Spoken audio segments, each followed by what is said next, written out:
मेरे प्यारे दोस्तों, कैसे हैं आप लोग? मैं आशा करता हूँ आप बिल्कुल मस्त होंगे और स्वस्थ होंगे।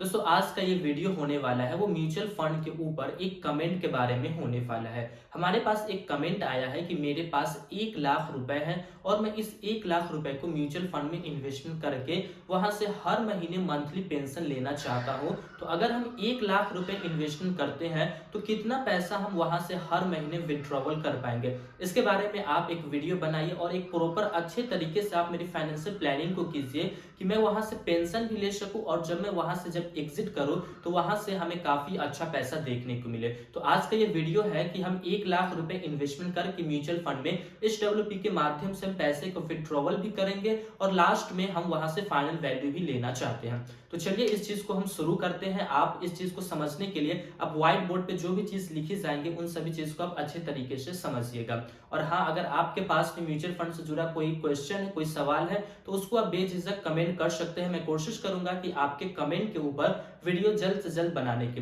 तो चलिए बिना देर किए हुए हम अपने इस वीडियो को शुरू करते हैं। जैसा कि हमारे पास कमेंट आया है कि इनका जो म्यूचुअल फंड में इन्वेस्टमेंट करने का जो लमसम अमाउंट है, लमसम लमसम अमाउंट जो है वो इनका 1 लाख रुपए है और इस 1 लाख रुपए को ये इन्वेस्टमेंट करके यहाँ पे SWP यानी कि सिस्टमेटिक विड्रॉवल प्लान यानी कि हर महीने ये पेंशन लेना चाहते हैं। तो 1 लाख रुपए ये इन्वेस्टमेंट करेंगे और कैलकुलेशन को करने के लिए हमें रिटर्न्स को फिक्स करना पड़ेगा। तो मैं जो भी फंड्स बताने वाला हूं जिस फंड में ये अपने 1 लाख रुपए को इन्वेस्टमेंट कर सकते हैं, वो पास्ट में जो उस फंड ने रिटर्न्स लोगों को बना करके दिया है वो काफी अच्छा रिटर्न्स लोगों को बना करके दिया है। तो जो फंड ने रिटर्न्स पास्ट में लोगों को बना करके दिया है उससे हम कुछ कम लेकर के चलेंगे। यानी कि यहाँ पे हम 18% का रिटर्न्स लेकर चलेंगे। 18% से ज्यादा का जो रिटर्न्स दिया है वो हमें पास्ट में उस फंड के द्वारा मिला है। लेकिन एग्जाम्पल के लिए हम जो कैलकुलेशन कर रहे हैं अच्छे तरीके से हमारा कैलकुलेशन हो सके, फ्यूचर में कोई दिक्कत ना हो, जिस वजह से हम 18% का रिटर्न जो है वो लेकर के चलेंगे। चलिए अब हम बात करते हैं डायरेक्ट इनके क्वेश्चन की कि हम यहाँ से कितना पैसा मंथली विड्रॉवल कर सकते हैं। कितना पैसा यहां से हम विड्रॉवल कर सकते हैं मंथली और ये हम कब तक कर सकते हैं। तो कब तक हम करेंगे उसको हम ड्यूरेशन में देख लेंगे कि कितने दिनों तक ये यहाँ पे इन्वेस्टमेंट रहेंगे और कितने दिनों तक ये अपने पैसे को विड्रॉवल कर पाएंगे। ड्यूरेशन के बाद हम देख लेंगे कि क्या हमें लास्ट में कुछ फाइनल वैल्यू भी देखने को मिलेगा। जैसा कि इनका कमेंट है कि हमें लास्ट में कुछ फाइनल वैल्यू भी चाहिए जिससे हमें जब मैं इस फंड से एग्जिट करूं तो हमारे पास कुछ पैसा हो जाए जिससे मैं उस पैसे से कुछ आगे की प्लानिंग भी कर सकूं। तो चलिए बेसिकली कुछ क्वेश्चन है उन चीजों का हम जवाब देते हैं। अगर आप 1 लाख रुपए इन्वेस्टमेंट करते हैं म्यूचुअल फंड में, 18% से आपको रिटर्न्स मिलता है, तो आप यहाँ तो आपका जो अमाउंट है, जो कॉर्पस अमाउंट है वो काफी कम है, एक चीज तो क्लियर है। तो आप उसी हिसाब से अपने पैसे को विड्रॉवल कर पाएंगे क्योंकि हम कुछ लंबा समय खींच कर ले जाएंगे। ड्यूरेशन की बात हम करें तो यहाँ पे हम 10 साल ड्यूरेशन लेके चलते हैं कि 10 सालों तक यहाँ से हम अपने पैसे को विड्रॉवल करेंगे। मात्र हमारा 1 लाख रुपए ही है और उसको हम 10 साल तक जो है वहां से हम यहाँ तक हम चल सकते हैं। फिर लास्ट में फाइनल वैल्यू की भी बात करेंगे। तो मंथली जो विड्रॉवल कर पाएंगे 1 लाख रुपए इन्वेस्टमेंट करके, वो आपका ज्यादा नहीं बल्कि मात्र 1250 रुपए ही आप यहाँ से हर महीने विड्रॉवल कर पाएंगे। यानी कि साल का हम देखें तो आपको तकरीबन 15,000 रुपए जो होते हैं वो आप 1 साल के अंदर में विड्रॉवल कर पाएंगे। आपका पैसा जो है वो 18% रेट से बढ़ रहा है और आप वहां से अपने पैसे को जो विड्रॉवल करेंगे वो आपका 15% सालाना विड्रॉवल रहेगा। ये एक अच्छी प्लानिंग मैं आपको बता रहा हूं और ऐसा आप 10 सालों तक कर सकते हैं और 10 साल में आपका जो ये कॉर्पस अमाउंट है ये खत्म नहीं होगा बल्कि ये अमाउंट और आपका बढ़ जाएगा। फाइनल वैल्यू की हम बात करें कि 10 साल के बाद आप विड्रॉवल भी इतना करेंगे और लास्ट में आपको क्या देखने को मिलेगा, तो यहाँ पे आपको फाइनल वैल्यू जो आपको देखने को मिलेगा वो आपको मिलेगा 1,42,000 रुपए। आपको लास्ट में यहाँ पे फाइनल वैल्यू जो है वो आपको देखने को मिलेगा। मात्र आपने 1 लाख रुपए इन्वेस्टमेंट किया था, 1250 रुपए आप हर महीने यानी कि साल का आप 15,000 रुपए विड्रॉवल कर रहे हैं और फाइनल वैल्यू जो है वो आपको 1,42,000 रुपए देखने को मिला जब आप फंड से 10 साल के बाद एग्जिट किए हैं तब। अब हम बात करते हैं कि हम जो टोटल पैसा जो विड्रॉवल करेंगे 10 सालों में वो हमारा टोटल पैसा कितना बन जाएगा, तभी हम टोटल अमाउंट जोड़ेंगे तो हम देखेंगे कि 1 लाख के ऊपर हमें कितना का प्रॉफिट हुआ है। टोटल विड्रॉवल की अगर हम बात करते हैं तो जो हम 10 साल के अंदर में अपने पैसे को विड्रॉवल किए, हमारा टोटल विड्रॉवल बन जाता है 1,50,000 रुपए। यानी कि आप 1,50,000 रुपए यहां से अपने पैसे को विड्रॉवल किए हैं 10 सालों के अंदर में। अब हम देखते हैं कि दोनों हमारा टोटल अमाउंट क्या बन जाता है। टोटल में हम देखेंगे फाइनल वैल्यू को भी और प्लस हम देखेंगे विड्रॉवल को भी, दोनों हमारा क्या बन जाता है। दोनों की अगर हम बात करें तो इस दोनों को सिंपली आप ऐड कर दीजिए। ऐड करने पे आता है हमारा 1,92,000 रुपए आपका टोटल यहाँ पे बन जाएगा। आप मात्र 1,00,000 रुपए इन्वेस्टमेंट करके म्यूचुअल फंड में 1,250 रुपए हर महीने आप विड्रॉवल भी करेंगे, जो कि साल का आपका 15,000 रुपए होता है, और लास्ट में आपको फाइनल वैल्यू भी 1,42,000 मिलेगा। यानी टोटल की अगर हम बात करें तो 1,00,000 आप इन्वेस्टमेंट करके टोटल जो आपको पैसा बन जाएगा वो 1,92,000 रुपया बन जाएगा। ये हो गए हमारी कैलकुलेशन कि अगर आप 1,00,000 रुपया इन्वेस्टमेंट करेंगे तो इस चीज को आप एक्सपेक्ट कर सकते हैं अगले 10 सालों के लिए। अब हम डायरेक्ट फंड की बात कर लेते हैं कि किस फंड में आपको ये 1,00,000 रुपए जो है वो इन्वेस्टमेंट करना चाहिए। मैं जो आपको फंड बताने वाला हूं उस फंड का मैंने जिक्र काफी बार कर चुका हूं कि ये फंड आपके लिए SWP प्लान के लिए बेहतर होगा। फिर से मैं उसी फंड को आपको सजेशन करने वाला हूं। उस जो मैं फंड आपको सजेशन करने वाला हूं वो हमारा एक HDFC का फंड होने वाला है और काफी बेहतर फंड होने वाला है, जिसके अंदर होल्डिंग्स, रिटर्न्स और भी जो चीज है वो सारी चीज आपको अच्छा देखने को मिलेगा। चलिए डायरेक्ट अब हम उस फंड की बात कर लेते हैं। उस फंड का हमारा नाम है HDFC बैलेंस एडवांटेज फंड। आप काफी बार इसके बारे में सुने होंगे, मेरी ही चैनल पे आप इसके बारे में काफी बार सुने होंगे, बैलेंस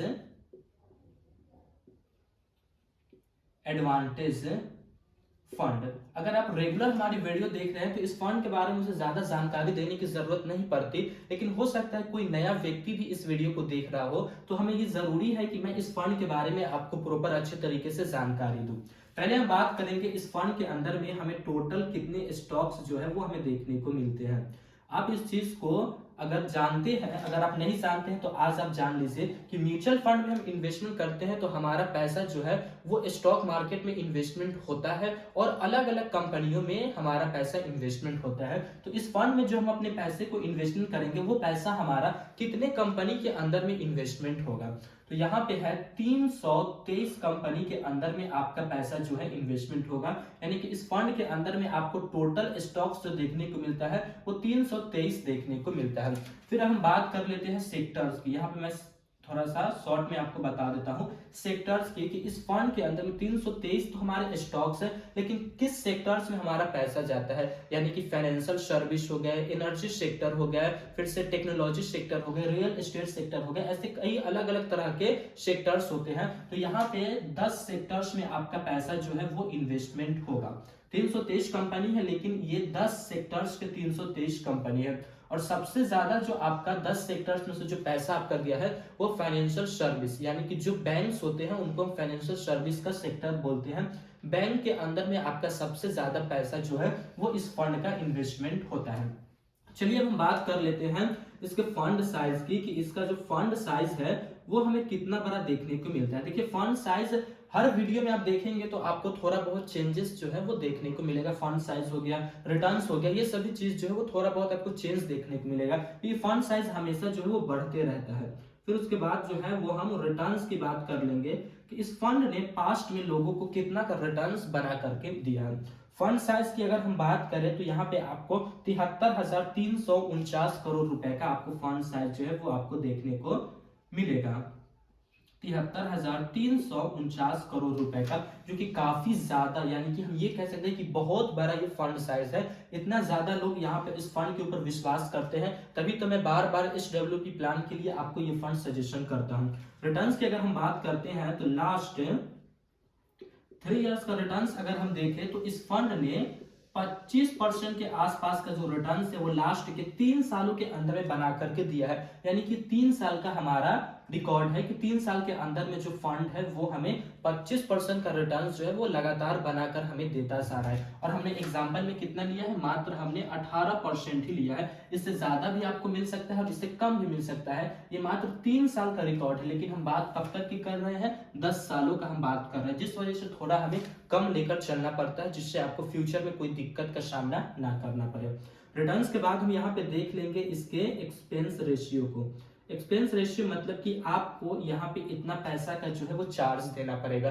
जो फंड मैनेजर बैठ के इस 323 कंपनी के अंदर में अपने पैसे को इन्वेस्टमेंट कर रहा है, वो आपसे कुछ चार्ज लेगा। तो जो यहाँ का एक्सपेंस रेशियो जो है वो इस फंड का वो है 0.80%, यानी कि 100 रुपए के अंदर में आपसे मात्र 80 पैसा, 1 रुपए से भी कम पैसा आपका लिया जाएगा। समथिंग हम 1% मान के चलिए, क्योंकि थोड़ा बहुत इधर उधर का चार्जेस लेकर के आपको 1% पड़ जाते हैं। फिर हम बात करेंगे यहाँ पे एग्जिट लोड की। ऐसे तो आपको एग्जिट लोड पे करने की जरूरत नहीं पड़ेगी, क्योंकि आप लमसम किया है। फिर भी यहाँ पे भी एक क्राइटेरिया है कि अगर आप 1 साल के अंदर में, 1 ईयर्स के अंदर में आप अपने पैसे को विड्रॉवल करते हैं तो आपको एग्जिट लोड देना पड़ेगा। जो हम विड्रॉवल अपने पैसे को करेंगे, 1 साल इन्वेस्टमेंट किए हुए अभी नहीं हुए हमारे पैसे को, और हम विड्रॉवल कर लेंगे, तो हमें 1 साल के अंदर में जो हमें विड्रॉवल चार्ज लगेगा वो हमें 1% का चार्ज जो है वो हमें पे करना पड़ेगा।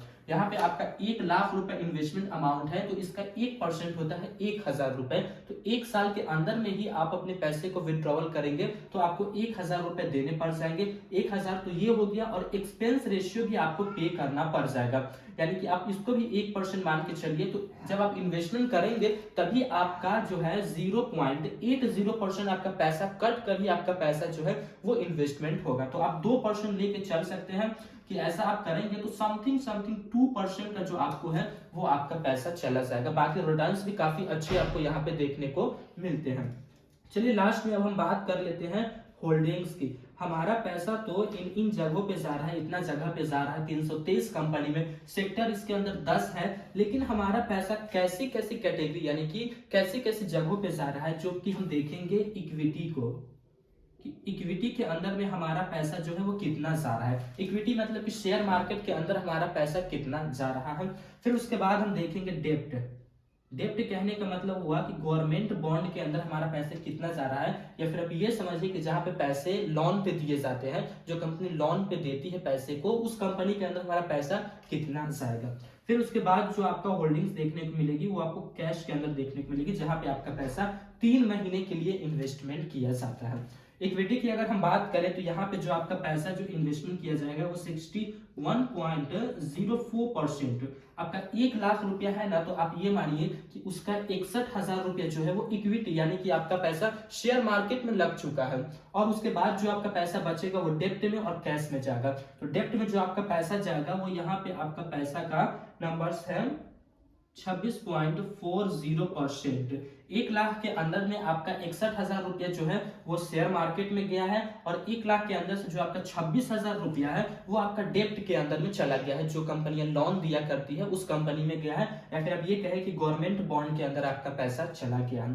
फिर बाकी का जो पैसा आपका बचता है वो सारा पैसा कैश में चला जाता है, जो कि 12.55%, यानी कि आप ये कहिए कि 1 लाख का आपका 12,500 रुपया जो है वो कैश में चला गया है, जहां पे आपका पैसा 3 महीने के लिए इन्वेस्टमेंट रहता है। तो इस तरीके से जो व्यक्ति कमेंट किए हैं वो अपनी फाइनेंशियल प्लानिंग को कर सकते हैं। फंड की भी जानकारी में प्रॉपर उनको A to Z जानकारी में उनको यहाँ पे बता दिया हूँ, और उनको फाइनल वैल्यू क्या देखने को मिलेगा वो भी मैं बताया हूँ, और टोटल अमाउंट वो 1 लाख रुपए की वजह से कितना बना लेंगे ये सारा चीज मैं उनको बता दिया हूँ। तो इससे उनको एक अच्छा आइडिया लग गया होगा, और वो अपने पैसे को जरूर इस वीडियो को देखने के बाद इन्वेस्टमेंट करने के लिए तैयार हो जाएंगे। बाकी मैं उनको ये चीज कहना चाहूंगा, और जो भी लोग इस वीडियो को देख रहे हैं मैं ये कहना चाहूंगा कि ये वीडियोस कोई सजेशनल वीडियोस नहीं है कि इस तरीके से आप फाइनेंशियल प्लानिंग कीजिए और ऐसे फंड में अपने पैसे को इन्वेस्टमेंट कीजिए। ये बस एक एजुकेशनल पर्पस के लिए बनाई गई है। बाकी मैं ये कह सकता हूँ कि मैं अपने हिसाब से काफी अच्छे तरीके से ये मैं फाइनेंशियल प्लानिंग को किया हूँ, और काफी मैं रिसर्च करके इस फंड को मैं चुना हूँ, तभी तो मैं बार बार आपको ये फंड सजेशन करता हूँ। तो फिर मिलेंगे दोस्तों एक नए वीडियो में, तब तक के लिए जय हिंद जय भारत। अल्लाह पाक आपको सलामत रखे और आप हमारे वीडियोस को इसी तरह देखते रहें।